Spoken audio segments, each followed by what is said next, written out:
chez Ecofil, on fait de l'éducation au développement durable. Ça passe par de l'animation, de la formation et de la mobilisation des acteurs autour des thématiques environnementales ou sociales telles que les déchets, l'eau, les énergies, l'environnement sonore. Et on accompagne aussi des porteurs de projets dans des démarches globales de développement durable.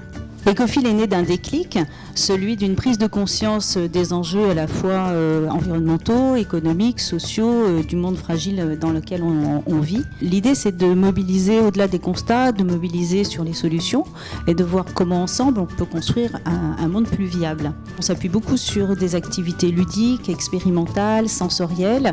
On peut intervenir par exemple comme dernièrement à Alternatiba autour d'un cycle de vie d'un téléphone portable, comprendre ce qu'il compose et amener ainsi notre public à s'interroger sur ses modes de consommation. Cette mobilisation, d'ailleurs, on l'encourage aussi dans les accueils de loisirs, les écoles, les collèges, les lycées, par une mobilisation autour des démarches globales de développement durable qui impliquent l'ensemble des parties prenantes de l'établissement.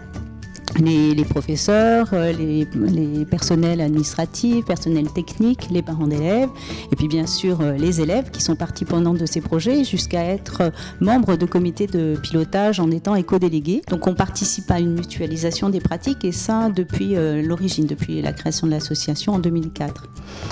Également, on ne fait pas de l'éducation au développement durable tout seul, on le fait toujours dans le cadre de partenariats. Et c'est ensemble qu'on construit les projets que l'on met en place dans leur structure. On a quand même le sentiment qu'il faut toujours répéter les mêmes messages. Mais en même temps, la pédagogie, c'est aussi répéter.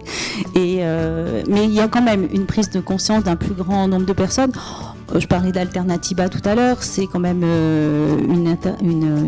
un événement qui a mobilisé plus de 60 000 personnes. Ils sont plus ouverts pour savoir justement comment on peut faire autrement. Quand j'entends le président de la République qui ouvre cette COP21 en parlant de l'appui, par exemple, des établissements scolaires via les programmes et via les éco-délégués, je me dis que là, il y a quand même l'espoir, les choses bougent.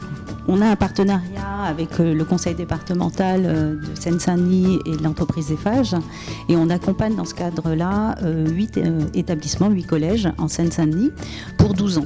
Eh bien, j'ai pu voir depuis 2 ans, date de l'ouverture des nouveaux collèges, que toutes les équipes en fait sont engagées dans des actions d'éducation au développement durable. C'est pas évident de sortir d'un projet de classe, ce qui est déjà beaucoup de faire de l'éducation au développement durable dans une classe.